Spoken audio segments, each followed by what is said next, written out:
Welcome back. Coming up on this week's show, Man United pundits getting called out for being too close to Solskjaer. Bundesliga goes dark on an embarrassing day for ESPN+. The joyous return of football supporters as they return to stadiums in England. Latest news from Disney Plus and CBS All Access for soccer fans. Plus, we have letters for the listeners in our mailbag section. I'm Christopher Harris, aka The Gaffer, joined alongside my co-host Kartik Krishnaiyer. If you're new to the podcast, we're your weekly guide to getting the best out of soccer viewing options from around the world. We often talk about some of the highlights and some of the things to look forward to, and some of the news that will definitely enrich your soccer viewing experience. Now, Kartik, it's been an eventful week around the world. I mean, from everything last weekend, from MLS playoff games to, of course, title races, relegation battles, of course, the Champions League, Copa Libertadores, Europa League, and a whole bunch of other games from around the world. But anything in particular that stood out for you? Anything that was kind of your highlight or your most exciting 90 minutes? Yeah, I think the 180 minutes of the Chivas León 2-leg tie was pretty exciting in Liga MX, and we had one of the legs actually on NBCSN, which was a nice, pleasant surprise. In English. Actually, that might even been last week. Now I'm trying to. There's been so much football. Yeah, it was like last Wednesday, or in English. The second leg was on Saturday night.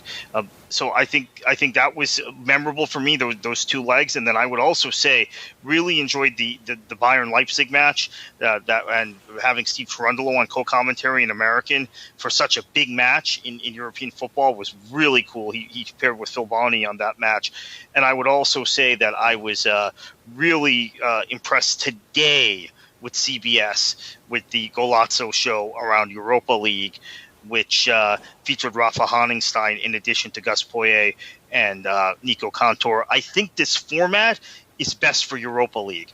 It's better for Europa League than it is for Champions League. And there were so many it just, in Champions League, once again, 15 out of the 16 teams that advanced to the knockout stage were from the big five leagues, right? Mm-hmm. And it just seems too predictable. Yeah, there are some dramatic moments, right?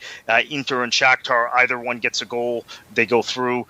Neither can get a goal. So there were some dramatic moments. But I really think that today, with Europa League, final match day of the group stage, and lots of tight groups, particularly for between second and third. And remember, third place in Europa League as of still this year, this competition is out of Europe completely. There was a lot of dramatic games, so really enjoyed that and thought the energy we've had from Nico Cantor and Gus Poyet got channeled even stronger today.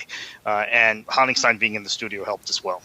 Yeah, for me, my favorite, my best game that I saw was RB Leipzig against Man United, a 3-2 game to Leipzig, really kind of a back and forth game. And for a while, it looked like this was going to be almost a Southampton against Manchester United, with Man United coming back to either equalise in this game or to win it at the end. And they had I think it was Bruno Fernandes's free kick hit the crossbar. They came close on a number of occasions. But it was an exciting game. But the other thing I liked about this game, though, too, is that in previous years, when Manchester United have been knocked out of the Champions League, so whether that was on Turner Sports or whether that was on Fox Sports, and we've had quite a few of instances where Man United have been knocked out in the earlier rounds.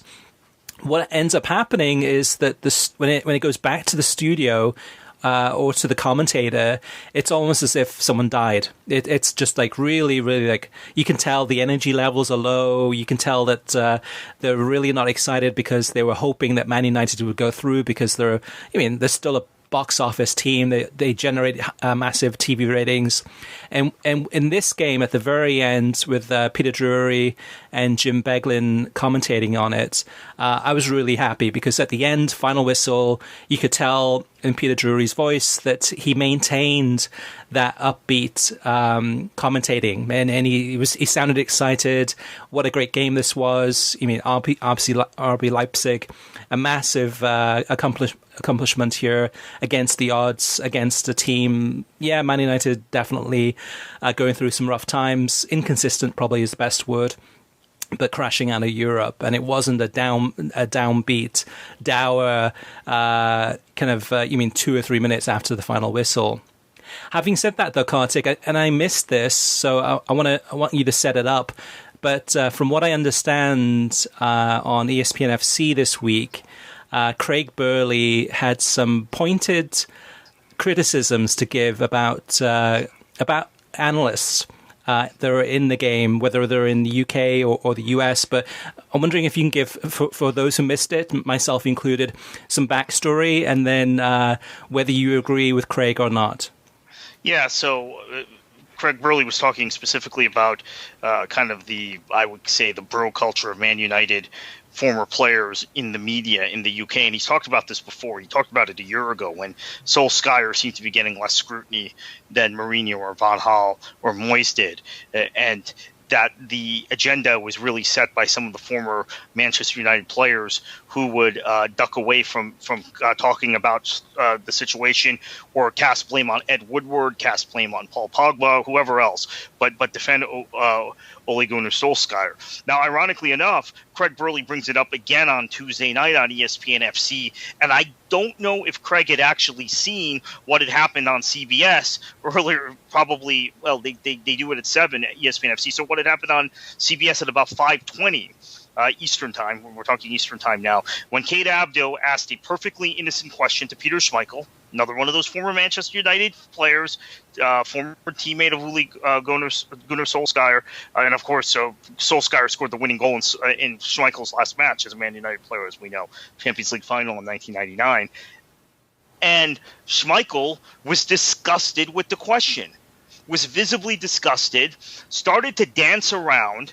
And then when Kate tried to redirect and in a very good-natured way ask him, well, but Peter, obviously the results are this, and he got snippy. He said, "Don't cut me off. I'm still talking," or something along those lines, and proceeded to give this defense of Solskjaer and this kind of attack on everybody else. So he inherited a bad lot from Mourinho. Ed Woodward isn't doing a great job. There's a cultural problem at the club that predates him. All of that sort of stuff. Now, I'm very neutral on the Solskjaer issue. I actually think Solskjaer has done a pretty good job in certain big matches. He beat Pep Guardiola 3 times last year, for instance. And you see the rallying effect he seems to have after halftime at Southampton, who I think listeners of this podcast know I rate as a top 6, top 7 team in England this season, and at West Ham.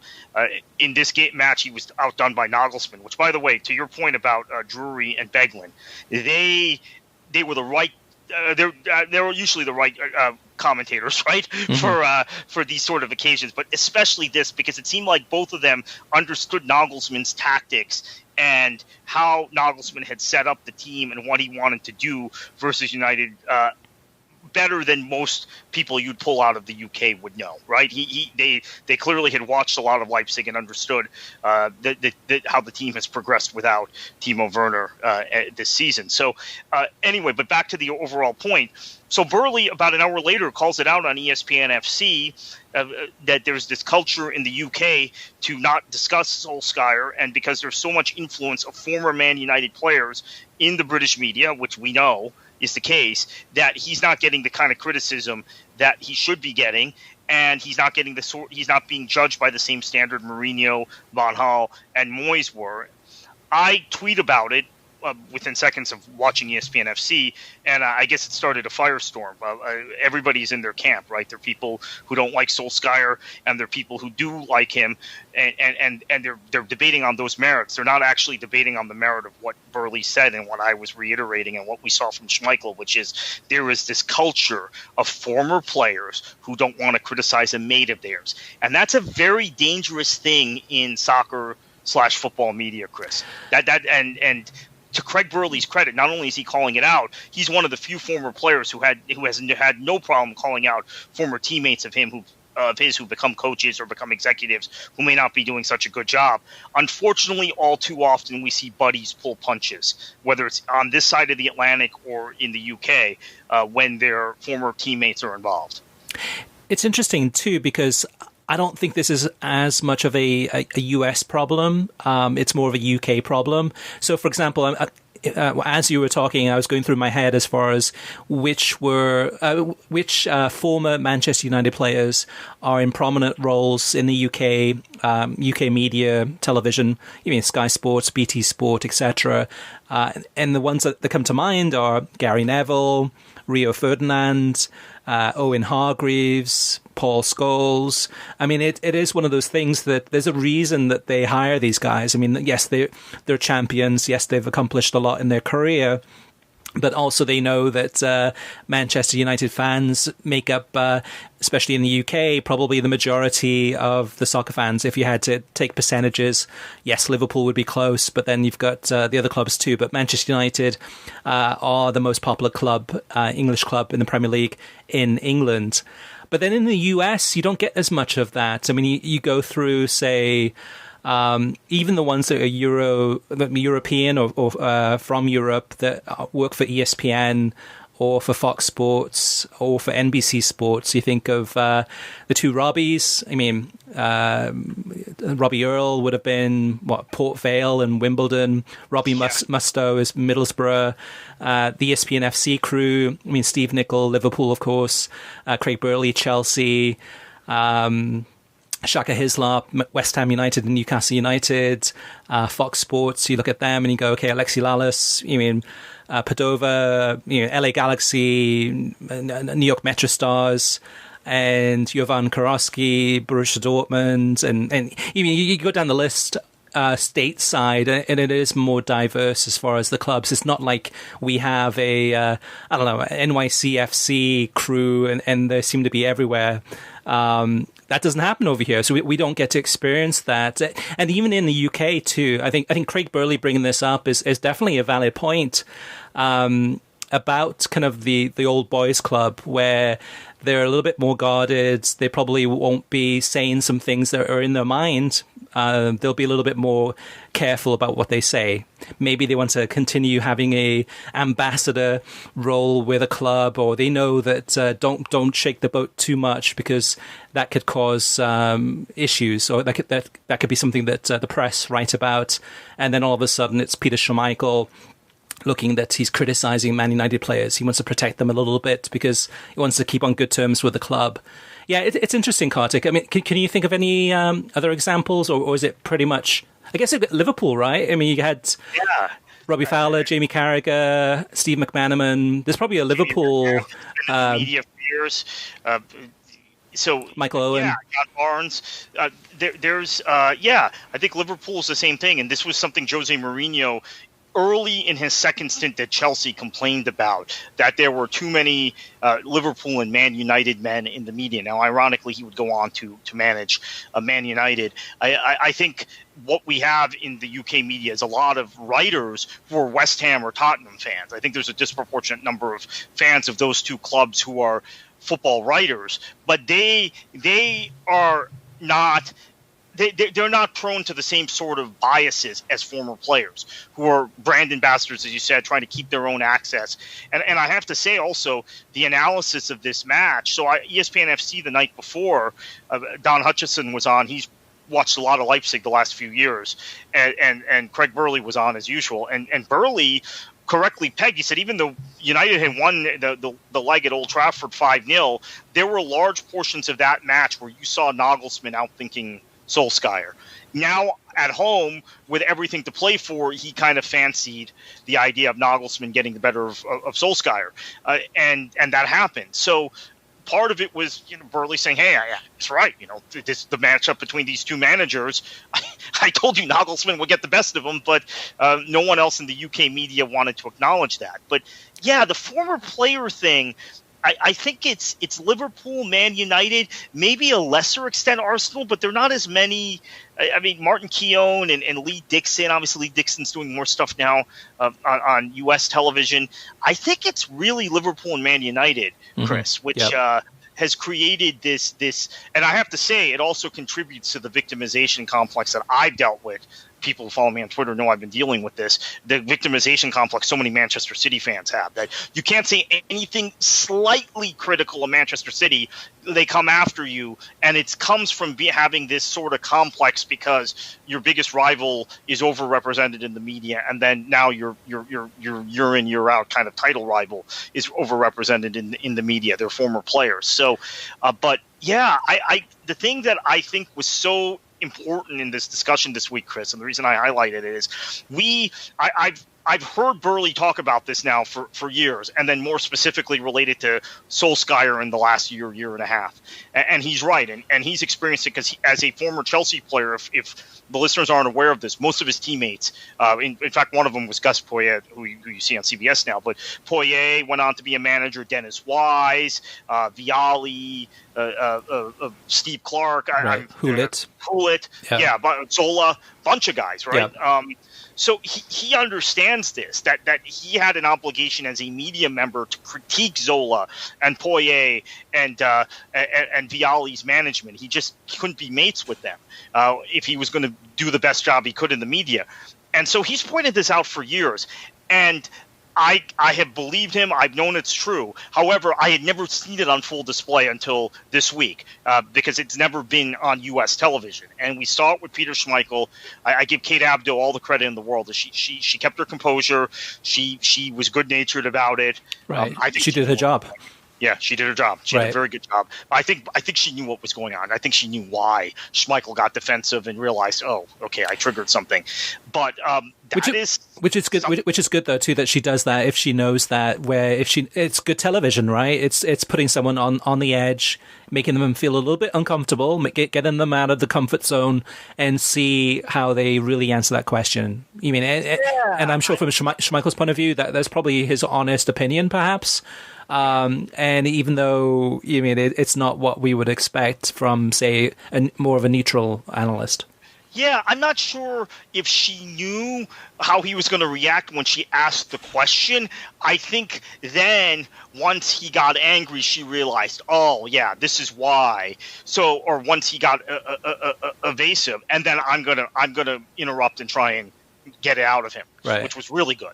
So she went up. Her stock went up big time in my book this week. I mean, she does a good job, but this was, I thought, a really, really important moment for a presenter to ask the question and then hold it together, and she did that.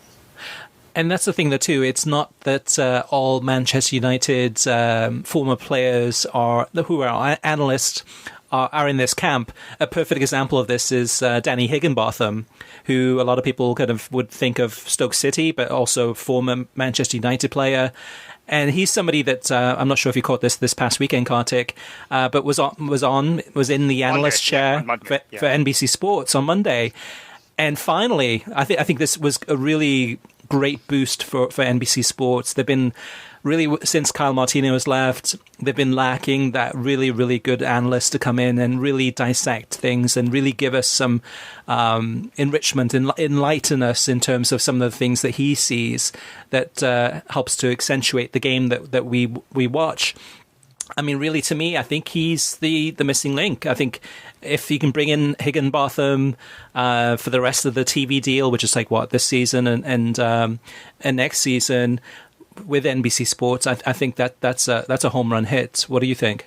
Yeah, I agree, and I like how Ahmed Fareed brought him in at the beginning of the show. I was not expecting it, and I knew he had relocated to the U.S., but I was not expecting it, and happened to be watching. Right, I don't always watch these pre-match shows, and just happened to be watching and was pretty excited. And it turned out he and Musto had a bit of a cadence already. They had a bit of a obviously they had practiced in terms of their analysis. And the thing I really liked is that with Higginbotham on set in the post-match show, we could criticize them for shifting to Paul Pogba after 10 minutes, right? But Ahmed Fareed hosting, Robbie Musto flanked alongside Danny Higginbotham, there was a good 10-minute conversation about the match we had seen on Monday, which featured two non-Big Six sides and featured Brighton once again playing. And Higginbotham said it at the outset, actually, on the pre-match show. Brighton, as I think I've said on this show a number of times, they played so well. They play such good football, and they never get the results. And that happened again in this match. But they had a conversation, Chris, that they would not have had on previous Mondays when Higginbotham wasn't there and there were two non-Big Six teams playing. I think the conversation immediately would have turned to Pogba or what was going on at Liverpool or Jose Mourinho. They had a good 10-minute I would like them to spend the whole show dissecting the match we just saw, but that was a good kind of return to form for NBC. And you're right, adding Higginbotham to the studio brings also a knowledge and a willingness to talk about non-Big Six sides and a different perspective and the kind of cutting-edge analysis that has been missing this year with Kyle Martino not there. Yeah, let's hope we see more of him. He's been doing some work for CBS Sports HQ, also for the Champions League, some of the pre-game. So fingers crossed, hopefully NBC Sports makes the right decision there, because that's a great ad if they decide to keep on bringing him back. One more thing, Kartik, before we move on to the TV streaming news. And this was a rare instance where ESPN Plus completely dropped the ball. Last Saturday, Bundesliga, I mean, many of us tuning in around about the 9:30 mark Eastern time to watch some big games from the German league. And it was down. They had technical problems. There was zero communication on Twitter. People kind of guessing maybe it was weather related, but then there was one of the games, the Bielefeld game that was still playing. Mainz game, yeah. Right, exactly. And then championship games were working on ESPN Plus. Those were fine. And then probably about I think it was like about the 70th minute mark, it finally came back on. So for most, I mean, the vast majority of fans who wanted to watch the Bundesliga, we missed more than 3/4 of those games. All of them are available on replay if you want to go back. But it's the live moments that we savor, we watch, and what a meltdown this was. Hopefully this doesn't happen again. Yeah, a couple of things. We missed Giorena's fantastic goal that equalized for Dortmund live. And then the second thing is a little bit of benefit for me was that I go on TalkSport regularly, usually on Sunday nights U.S. time, Monday morning, early hours UK time, to recap the championship. And I was able to tell the presenter this week, hey, I watched several championship matches in their entirety. I'm usually giving you analysis based on the highlights or what I've gone back and watched, but because the championship was the only soccer league working in its entirety on ESPN Plus, I actually watched like 4 championship matches start to finish this, or most of the matches this weekend. So I was able to give better analysis maybe than I usually do when I go on UK radio. So that was a little benefit for me. All right, so let's move on to TV streaming news, and I'll have you kick it off. Yeah, so we're recording this on Thursday evening. We've just gotten done with the Disney Investor Day presentation. I think many of you probably have caught some of the highlights of this, but the big quick takeaways from me: 11.5 million ESPN Plus subscribers, which is a pretty big number for a sports-only streaming platform. There are going to be some changes to ESPN Plus, which include more written content, which there has been more written content now than there was a year ago, but more exclusive written content with your ESPN Plus subscription coming in 2021. There's going to be a deal with Comcast to add Disney Plus and ESPN Plus to Xfinity X1 in Q1. There is also going to be an ESPN Plus interface via Hulu sometime in 2021. I think they said in Q1. So that's going to be really cool if you're logged into Hulu. It gives you, and you're an ESPN Plus subscriber, it gives you another kind of ramp to watch soccer, which is really, really outstanding, and another kind of all platform, all entertainment platform for where you can watch soccer, because obviously Peacock and CBS All Access have that currently, where you're in watching a movie or a television show or the news, and you can flip to a soccer match, which is something that maybe ESPN's have been on the back foot with. So they'll build that into Hulu if you're an ESPN Plus subscriber. Also, a SportsCenter type show every morning for ESPN Plus. So some exciting news from ESPN Plus. One other quick note: 86.8 million Disney Plus subscribers, a quarter of which are in India. So maybe about 60 million or 62 million, something like that, in the U.S. But a huge number for Disney Plus. But they also acknowledge that they need more content, and they're producing more content, Marvel, Star Wars, Nat Geo stuff, to compete with the other streaming services, and also Discovery Plus, which will launch in Q1 2021. Yeah, so CBS All Access is also trying to increase the number of subscribers they have, which actually they've been doing very well too, just as ESPN Plus has. And this week, CBS All Access announced that the app will be integrated into Comcast's Xfinity's X1 pay TV offering, and it's the first for Viacom CBS streaming service to be added to basically a cable box, right? So the benefit of this is that it really brings CBS All Access into more households. Xfinity's got massive numbers in terms of number of subscribers in the US. I believe it's still going to be kind of an add-on. You still have to pay for it, CBS All Access, but it's just a way to integrate that into your cable box so that you have your Netflix, you have your Comcast and those Comcast channels, and then also CBS All Access. So to make it more accessible for soccer fans, instead of going out of Comcast, going and then booting up a Roku or an Amazon Fire or whatever it may be, this will make it easier for soccer fans to watch more Champions League and Europa League, as well as NWSL.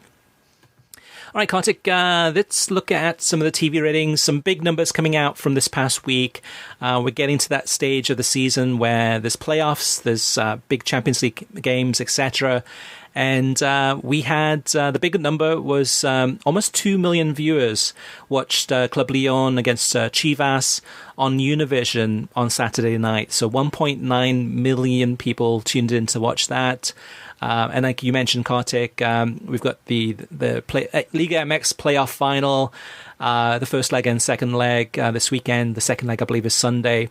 The other big number two was Barcelona against Juventus in the Champions League. This one also on Univision and Tudo NA. This was the most watched UEFA Champions League group stage game ever on US television. And this was 1.07 million people watched this one on Tuesday during office hours, right? During the middle of the day. Some of the other numbers that jumped out to West Ham against Man United on NBC on Saturday, 882,000. And also a very big number from MLS, and that was Sporting KC last Thursday night on Fox, over there, Fox against Minnesota United. 851,000 viewers on that one, and that's one of the biggest numbers that they've had. Well, definitely the biggest number this season, and the biggest playoff number on Fox, I think, in about 22 seasons, so a massive number there. Anything else, Kartik, that jumps out at you, or any other perspective to add to that?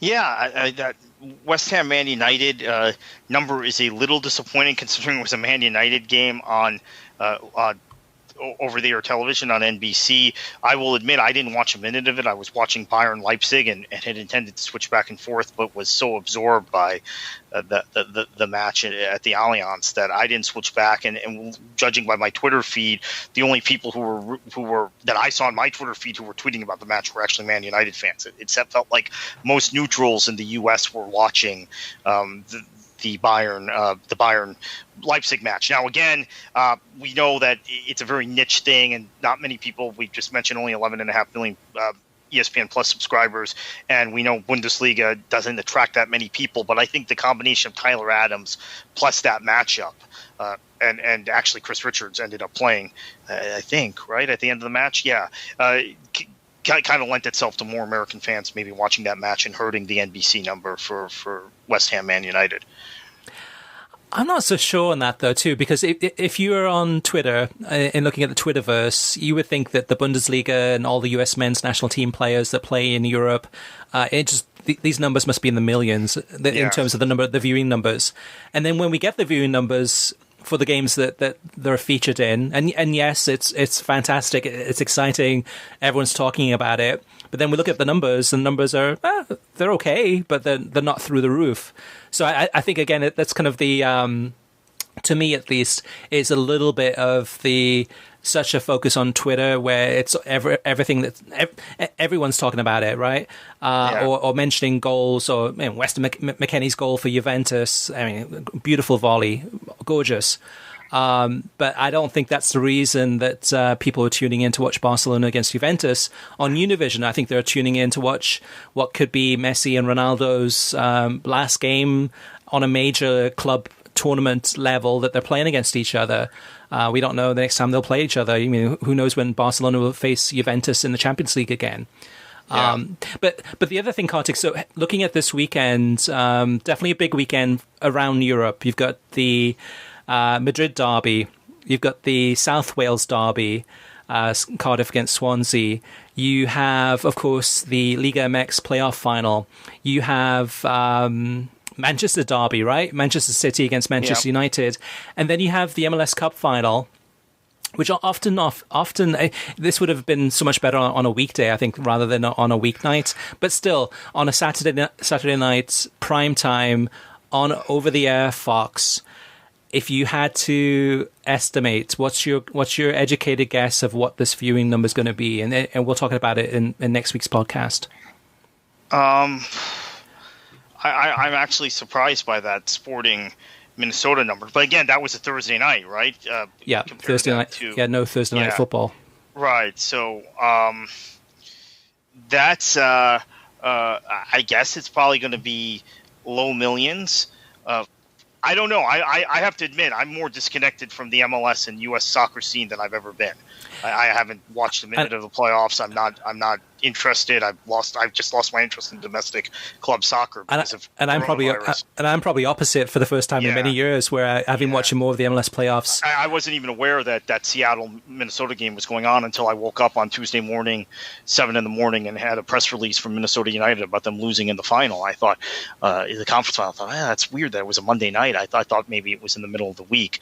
I'm disconnected. So I don't know that I can approximate it. And this doesn't mean I'm permanently disconnected. I was angry about the COVID, the decision to send teams, traveling teams, and then all the COVID breakouts that we've had. And by the way, there have been much more COVID incidents in MLS and USL than there have been in European leagues of late. So I feel my decision to not watch is kind of vindicated, but I'm not the person to ask this season about viewership, because I suppose all the normal people are viewing except for me. So maybe low 1.2 million or so, 1.3 million. Yeah, it's a challenge, because for me personally, I'm not excited about Columbus Crew. I'm excited about Columbus Crew, the club, and how they were able to save the Crew, and they're a decent side, but there's not many sexy players that I'm like, oh my gosh, I got to watch whoever it may be at Columbus Crew. I mean, I'm not a big Jesse Zardes fan. I know you have a lot more respect for him as a player than I do. On the other hand, you got Seattle, who are the best club in MLS and very predictably good. I mean, they keep on seem to, in many years, most years, make it to the final of MLS Cup. So to me, it should be a pretty straightforward victory for Seattle Sounders. It might be a little bit tight in the beginning, but I think Seattle will win this. So my excitement level for this final is not that great.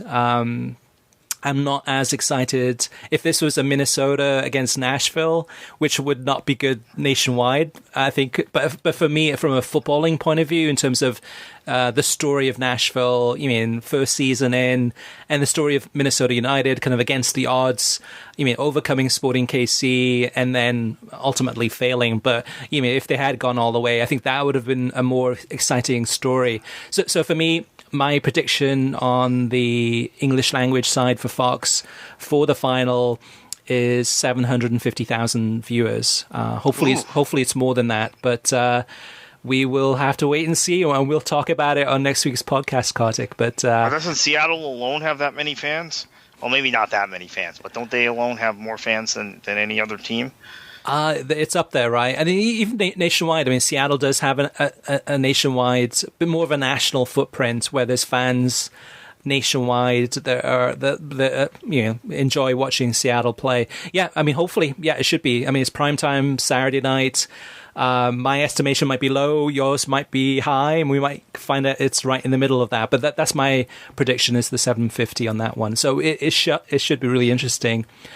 Before we go into listener mailbag, Kartik, what's your must-watch match this weekend? There's a lot to choose from, but anything that listeners should definitely watch?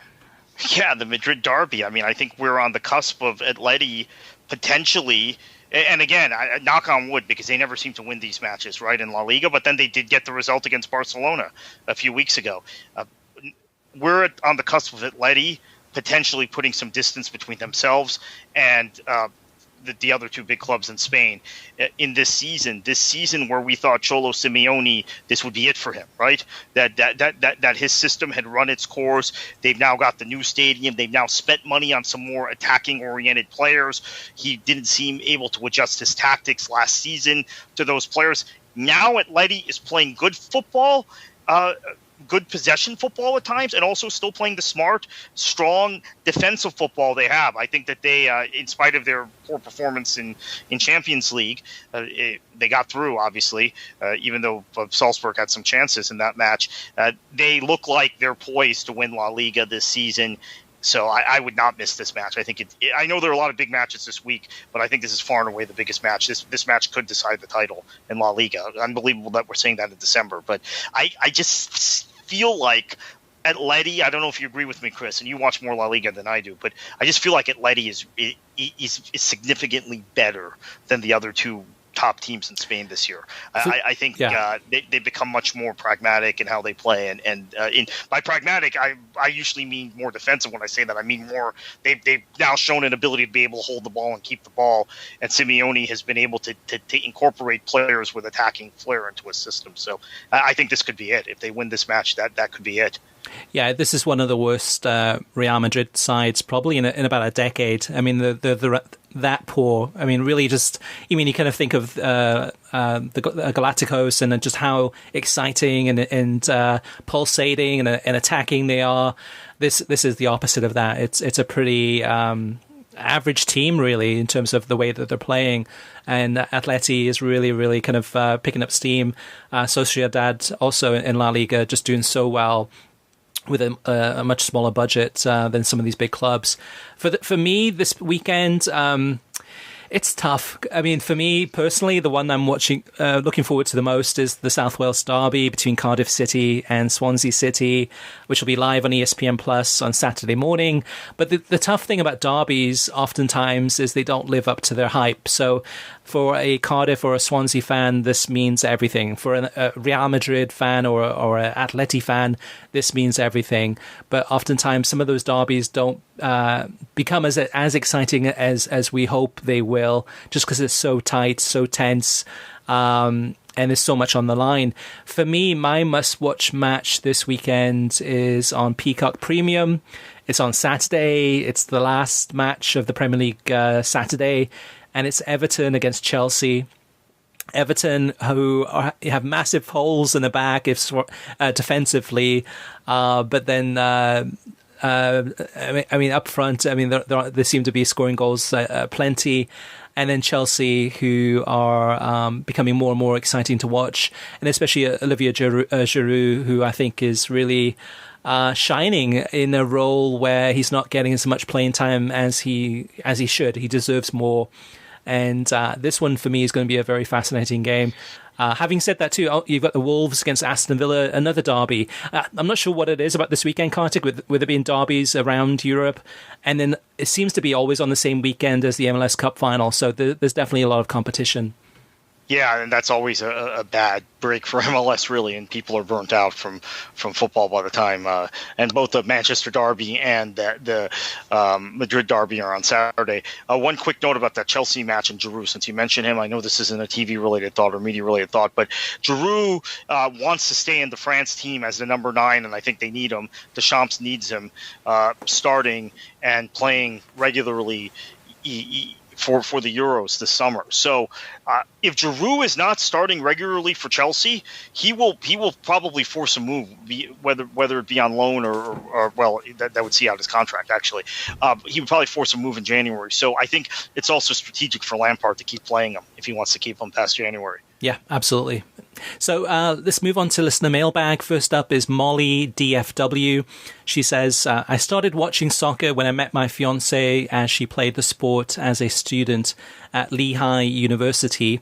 A colleague at work turned me on to your podcast, and I listen every Thursday morning while I'm exercising at my gym before work. Through you guys, I have now been following Serie A, La Liga, Bundesliga, and Jenny and I have always followed the Premier League. Jen is a big Everton fan, and I support Arsenal. You guys bring a great perspective on how soccer is covered in television, being very fair. Keep up the great work. And that's something, Kartik, that we definitely appreciate Molly's kind words and feedback. But that's something that I think for you and I, we're probably watching more of the global game also. And at the same time, too, with having access, and I mean, all of our listeners having more access to more leagues, more clubs, more competitions from around the world, there is so much to choose from. And I think just as our listeners are growing in terms of the leagues and clubs that they're interested in, I'm still finding interesting players and clubs and things that I probably didn't watch about 10 years ago. So it's been really enjoyable. Yeah, thank you for that comment, Molly. And sorry we were a day late this week. We're doing this Thursday instead of Wednesday. On that note, Chris, what you just mentioned, that was what was so cool today about the Golazzo show on CBS, because I felt like I was learning about clubs and how they were doing this season outside the top 5 leagues. As I said earlier, Champions League, 15 of the 16 knockout stage participants, Porto is the one exception, come from the big 5 leagues. Last season, it was 16 out of 16, right?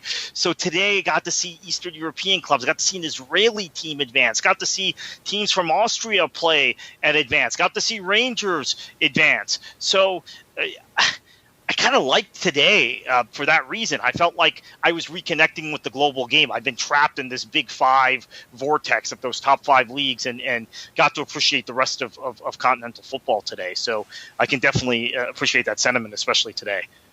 Next up is Giovanni, and Giovanni has a fantastic question. If you were the MLS Commissioner for one day, what would you fix to make the league better? And I'll go first, Kartik, because I've had a little bit more time to think about this, probably about 5 seconds more than you. But I would say day one, if I had one thing to change, is I would break up the single entity system. Because I think what it creates is very much a franchise model where new teams are added, but it's each team doesn't have a character. Each team doesn't have a lot of unique perspective. So, for example, I mean, going down the line as far as even just the kits that they wear, they're all wearing Adidas kits. You go down the line as far as the way the clubs are run, they're all run very similar ways. As far as spending, I'd love to see some clubs, if there wasn't a single entity system, have some of the clubs have more autonomy to go ahead and kind of reach out to, the rest of the soccer fans in the United States and do things that MLS clubs right now are probably restricted from doing so.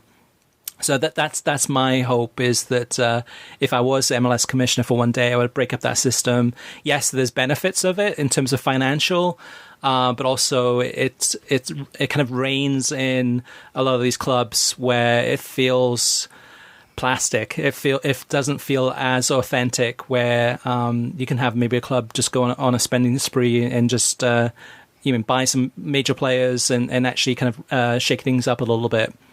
What about you, Kartik? MLS Commissioner for one day? I think, breaking up single entity obviously would be my first priority as well, which you mentioned. So I'll give another one, which is shifting the calendar. I believe if you shift the calendar to a more European style calendar, and I know people from Minnesota are going to get upset, and people from Seattle are going to get people from Toronto. Of course, I will remind people that folks that this is a U.S. Based league and a U.S. sanctioned league in Canada. At some point, should have their own first division with first division teams in that first division. Now the CanPL, which is effectively the equivalent of a U.S. second division, is a great start. But shifting the calendar, having a long winter break, right? Maybe even longer than Germany's, but being able to strategically take advantage of when youth soccer is playing. Youth soccer season is effectively on the Euro calendar. And that's when schools are in.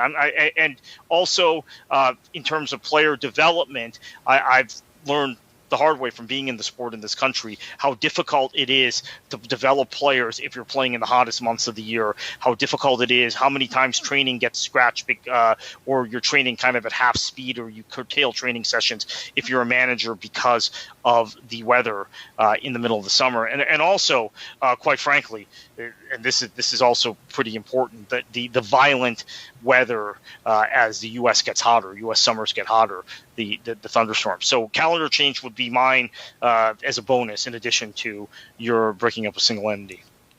Okay, the next two comments are a little bit similar, so I'll go ahead and read both of them out. First one up is from Aram, and he says, this past Sunday, after two legs, the Liga MX semi-final between Pumas and Cruz Azul ended 4-4 in aggregate.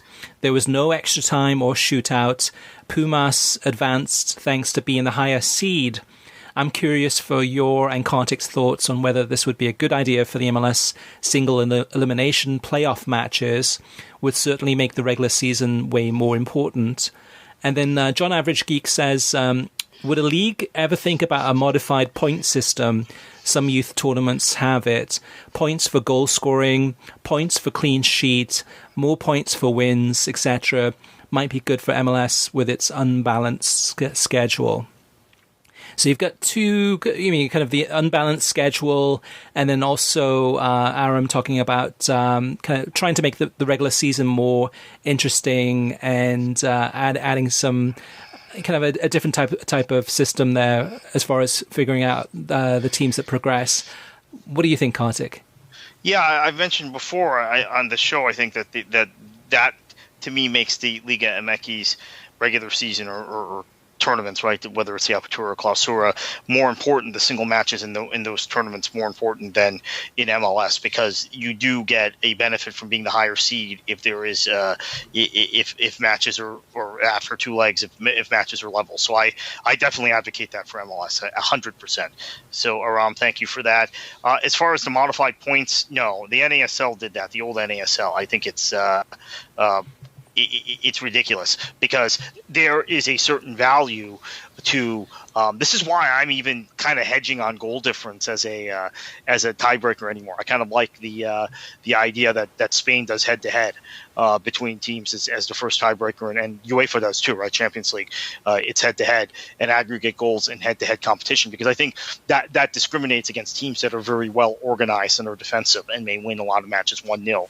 Although you do save maybe points for clean sheets. But, yeah, MLS with its unbalanced schedule is I think that's why you have playoffs, because I don't think that there's any reason to ever have a balanced schedule in MLS. I think it's madness to have teams flying all over the country and playing for an LA team to play a team in Boston as much as they play the other team in LA. I think it's ridiculous. Just from a geographical standpoint, this isn't like one of the small countries in Western Europe where you can balance schedule. So you have to have playoffs because of that. But I don't want to kind of game the whole playoff system by giving a team that may have scored 7 goals in one match a extra points. And then also, I think in terms of what the U.S. is trying to do as a soccer playing nation, and we know we've had these discussions, right, with Alexi Lalas. Alexi Lalas seems to get angry now that we want that when people like I mention, and maybe rightly so. I mean, he's got his perspective, but that I mentioned that MLS was created to help the U.S. men's national team, and that and as long as there's a agreement where some is getting money from U.S. men's national team matches, that there should be some emphasis put on the men's national team and considerations for U.S. soccer. I will say U.S. soccer under Greg Berhalter is trying to develop a possession-based style of play, a more possession-based, more fluid attack style of play. And I know they scored however many goals they did against El Salvador in that meaningless friendly, but it would be good if MLS teams got up 1-0 in a match and then knew how to keep the ball. Mm-hmm. That would help U.S. soccer out a lot. So I actually do not want to encourage teams to just keep attacking and score goals and have all these uneven matches. I think it would actually be the wrong thing, because as Bruce Arena pointed out when MLS started, and all these kinds of suggestions came from the Lamar Hunts and the Phil Anschutz of the world, which was to make bigger goals and maybe have the NASL points system. Bruce Arena, who was actually at the time not the U.S. men's national team coach, he was DC United's coach, but he was in tune with international football.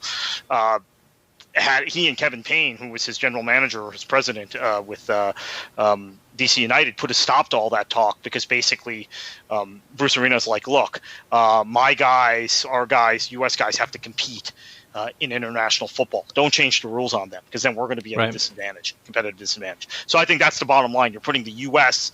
and whatever other internationals are in your league at a competitive disadvantage if you start messing with the rules like that. Yeah, I agree. There's no reason to overcomplicate matters, and let's keep it simple. And I agree. Two final comments, and both of these are along similar lines too, so I'll read both of these out. First up is from Coolio Two Foots. And Coolio Two Foot says, watching the halftime talk on Peacock for Spurs and Arsenal, and I have to say Tim Howard needs to step up his game. Both of the two Robbies and Rebecca have been superb in their analysis and points. When I'm watching Tim Howard, it's like he's struggling to get his words out and not sure what to say. Michael F. says, I have to make a comment in relation to a earlier post you've made on NBC Sports' Premier League studio coverage not being as good this season in comparison to previous season.